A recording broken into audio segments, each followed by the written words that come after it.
بسم اللہ الرحمن الرحیم۔ ایک مریضہ جن کی عمر 52 سال، دکھنے میں وہ دبلی پتلی، تو انہوں نے مجھے بتایا کہ حکیم صاحب مجھے کچھ دنوں سے دائیں گردے میں بھی درد ہو رہی ہے اور میرے معدے میں بھی درد ہو رہی ہے۔ تو میں نے ان سے پوچھا کہ گردہ کہاں پہ ہوتا ہے، تو انہوں نے صحیح پھر لوکیشن بتائی کہ جو یہ پیچھے کولے والی ہڈی ہے اس سے تھوڑا سا اوپر کر کے بیک سائڈ پہ درد ہوتی ہے، تو یہیں گردے کا درد ہوتا ہے۔ تو ساتھ میں انہوں نے بتایا مجھے معدے کا درد ہوتا ہے۔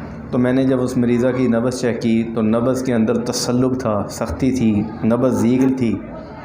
ایسی جو نبض ہوتی ہے وہ عضلاتی اعصابی ٹائپ، بعض ٹائم جب رطوبات کی طرف ذرا عریض ہو جائے تو رطوبات کا اظہار بھی کرتی ہے، اور جب رطوبات کی کمی ہو جائے تو زیگ ہو جاتی ہے۔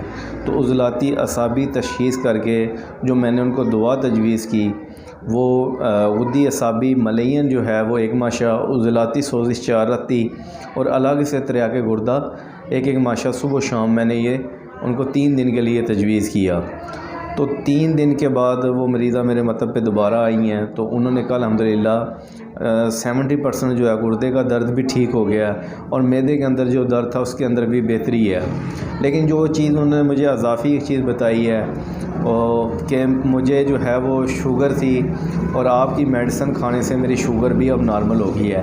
اس سے پہلے بھی ایک 49 ٹیل کے مریض تھے، تو انہوں نے بھی مجھے یہ بتایا تھا کہ آپ کی یہ میڈیسن یہی والا کمبینیشن، تقریباً 5-7 ایسے پیشنٹ ہیں جن کو شوگر تھی اور یہ والا کمبینیشن دینے سے ان کی شوگر نارمل ہوگی۔ وہ جو 49 ٹیل والے انہوں نے بتایا کہ اگر آپ کی میڈیسن بھی کھاؤں ساتھ میں گولی بھی کھا لوں شوگر کی، بلکہ میری شوگر لو ہو جاتی ہے۔ تو میرے جو تجربے میں اور میرے مشاہدے میں یہ چیز آئی ہے کہ جو شوگر ہے بیسیکلی جو لوگوں میں آج کل ہوا بنا ہوا ہے کہ بہت زیادہ جی شوگر کو ذرا بھی، آج بھی ایک پیشنٹ آیا اس کی ایڑی میں درد تھا، وہ شوگر کا ٹیسٹ کروانے لگ گیا۔ یعنی لوگ ذرا سی ٹھوکر لگتی ہے کہتے ہیں جی آپ کو شاید شوگر ہو، اور جن کو شوگر جن کا بڑھ جاتی ہے وہ بیسیکلی جو دیکھا گیا ہے کہ جن کا میٹابولزم فنکشن، جیسے جگر کا بڑا اہم رول ہے اور دوسرا پتا جو ہے بڑا اہم رول ہے، پینکریاز لبلبے کا تو ہے ہی، وہ تو بالکل ہے 100%۔ تو جن لوگوں کی انتڑیوں کا فعل بھی سست ہو، جن کو قبض رہتی ہے، جن کے غدد ناقلہ جو ہے اینڈوکرائن جو غدد ہے وہ پراپرلی وہ کام نہیں کر رہے ہوتے، ان کو بھی یہ مسئلہ آتا ہے۔ تو میں نے دیکھا ہے کہ جب ان کے فضلات کا اخراج کروایا جاتا ہے، صفرا کا اخراج کروایا جاتا ہے، جو ضعف جگر کا جب علاج کیا جاتا ہے تو ان سے جو ہے وہ ان کی شوگر بھی بہتر ہو جاتی ہے۔ یہ ایسی جو ڈائبٹیز ہوتی ہے، شوگر ہوتی ہے، اس کو کاذب بولتے ہیں، یعنی جھوٹی شوگر ہوتی ہے، یہ شوگر نہیں ہے بیسیکلی، اور میکسیمم لوگوں میں یہ پائی جا رہی ہے۔ اور دوسری شوگر ہے جو جینیٹیکلی والدین سے منتقل ہو جاتی ہے، اس کا بھی علاج ہے ہمارے نظریہ مفرد اعضاء کے اندر، لیکن تھوڑا سا لینتھی علاج ہے، 6 مہینے بھی لگ سکتے ہیں، سال بھی۔ تو میرا نہیں خیال کہ لوگ اتنا لمبا عرصہ میڈیسن کھاتے ہیں، نہیں کھاتے ہیں۔ تو دوسرا تو پوری دنیا کے اندر اس کا جو ہے وہ کوئی علاج نہیں ہے، وہ جسٹ باہر سے ہے، انسولین انجیکٹ کر دی جاتی ہے انجیکشن کے ذریعے۔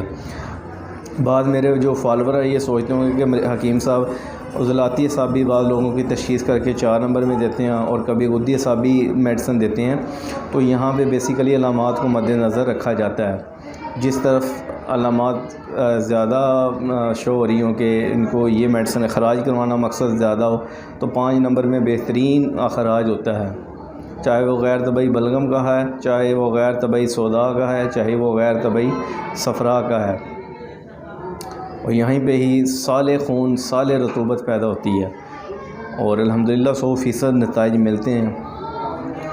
تو یہ کامیاب علاج ہیں انشاءاللہ۔ اس طرح کے اور بھی بہت سارے علاج اس مہینے کیے ہیں، اس بابرکت مہینے کے اندر، وہ انشاءاللہ آپ سے شیئر کرتے رہیں گے۔ دعاؤں میں یاد رکھا کریں۔